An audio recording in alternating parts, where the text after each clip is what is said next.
Una profecía ignorada entre los velos del tiempo pocos conocen el profundo y alarmante contenido del libro de los jubileos. Aunque se trata de un texto extracanónico encontrado entre los manuscritos del Mar Muerto en Qumrán, aporta revelaciones que amplían la comprensión del juicio final más allá de los límites a los que muchos cristianos están acostumbrados. A diferencia de la imagen más común del juicio individual descrito en Apocalipsis 20:12, y vi a los muertos, grandes y pequeños, de pie ante el trono, y se abrieron los libros. El libro de los jubileos introduce un escenario cósmico de juicio, un tribunal universal, donde no solo los hombres, sino también los ángeles caídos, los poderes espirituales y toda la creación comparecerán ante la justicia perfecta de Dios. Ya en el capítulo 5, versículo 10, del libro de los jubileos se declara: «Destruiré al hombre que creé de la faz de la tierra. Todos han pecado contra todo lo que ordené y no han obedecido mi voz». Esta es una extensión directa del juicio que ya conocemos en Génesis, pero ahora contextualizado dentro de una corrupción universal, una caída no solo de los hombres, sino de las estructuras espirituales y celestiales. Judas 1:6 se hace eco de este principio.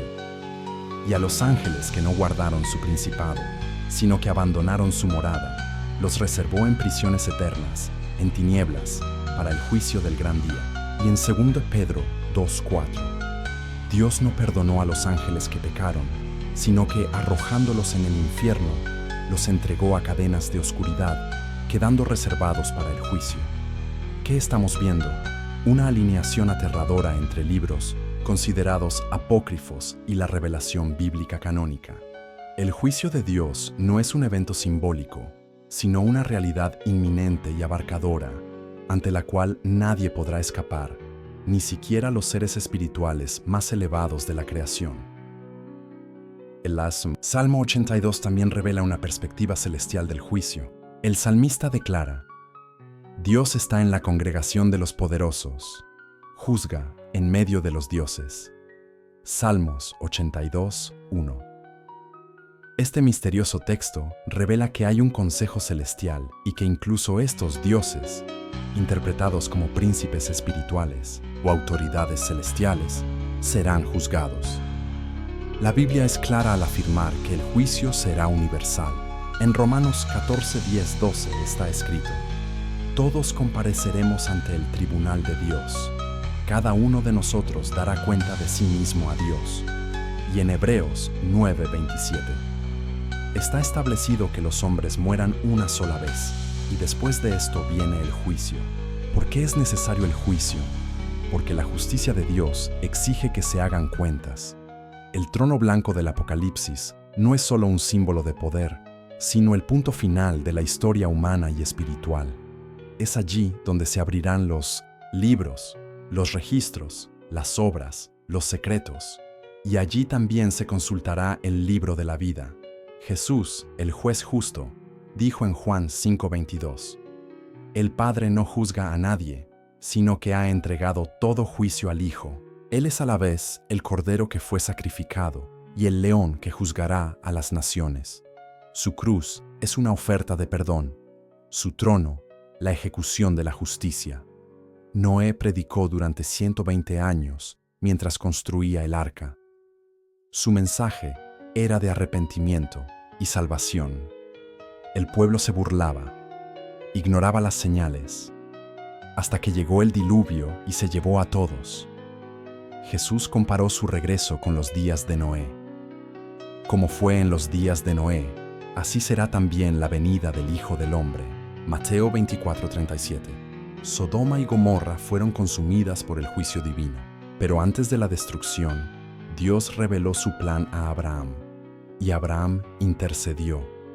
El justo siempre clama antes de la sentencia. Así también hoy, Dios todavía levanta intercesores que lloran entre el pórtico y el altar, clamando por misericordia antes del juicio.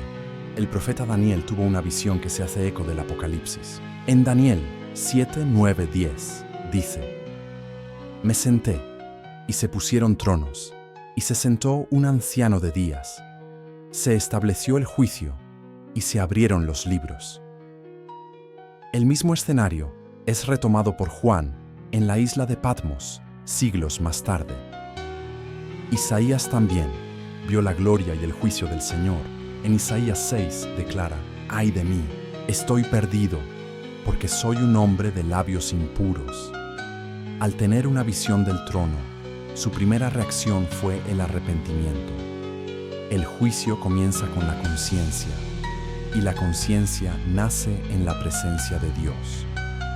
El libro de los jubileos amplía esta perspectiva, insertando el juicio como un ciclo eterno, vinculado a los jubileos de la tierra, a las acciones de los patriarcas y a las transgresiones de los cielos. Narra cómo los ángeles enseñaron encantamientos a los hombres, trajeron la corrupción y fueron condenados al encarcelamiento eterno, lo que se hace eco directamente del libro de Enoc y del relato de Génesis 6. Esto significa que en el juicio final, los cielos y la tierra pasarán. El mundo visible e invisible será sacudido. Apocalipsis 6:14 dice: «Y el cielo se retiró como un libro que se enrolla, y todos los montes y las islas fueron removidos de sus lugares». No será solo un juicio sobre los actos visibles, sino también sobre las intenciones ocultas de los corazones. 1 Corintios 4:5 declara: «Por tanto, no os hagáis jueces antes de tiempo, hasta que venga el Señor, quien también sacará a la luz las cosas ocultas en las tinieblas y manifestará los designios de los corazones». Jesús reveló que incluso las palabras vanas serán juzgadas. De toda palabra ociosa que hablen los hombres, darán cuenta en el día del juicio. Mateo 12:36. ¿Y qué hay de aquellos que se burlan del juicio? La palabra responde: «En los últimos días vendrán burladores con sus burlas, diciendo: ¿dónde está la promesa de su venida?». Vuns, Pedro 3:4. Pero el Señor no tarda en cumplir su promesa, como algunos juzgan que tarda. Él es paciente, no queriendo que nadie perezca, sino que todos lleguen al arrepentimiento. Pam 9. El apóstol Pablo se enfrentó al gobernador Félix en Hechos 24:25 y habló sobre la justicia, el dominio propio y el juicio venidero. La Biblia dice que Félix se asustó. La predicación del juicio causa temor en los corazones endurecidos. Por lo tanto, el juicio es al mismo tiempo un acto de justicia y de misericordia. Justicia porque recompensa y condena con equidad. Misericordia porque nos advierte con antelación y nos ofrece una salida. El arrepentimiento y la fe en Jesucristo. La cruz es, en realidad, un mini juicio. Allí, el Hijo de Dios fue juzgado en nuestro lugar. El castigo que nos trae la paz fue sobre él. Isaías 53:5. La ira de Dios fue satisfecha en Cristo, y aquellos que están en él no enfrentarán el juicio condenatorio, sino que pasarán de la muerte a la vida. Juan 5:24. Pero para los que rechazan la cruz, el juicio permanece.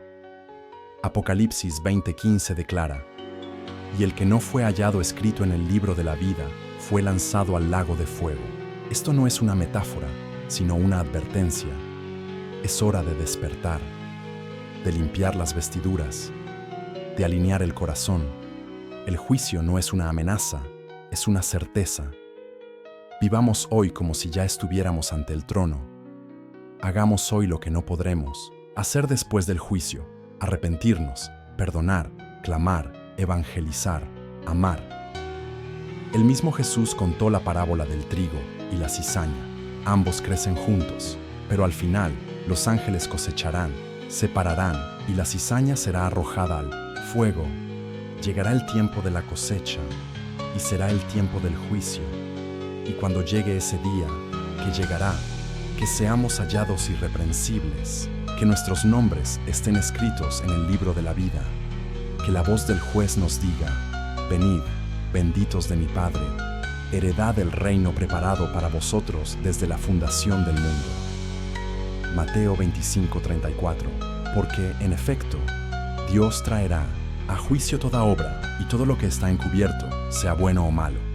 Eclesiastés 12:14. Amén.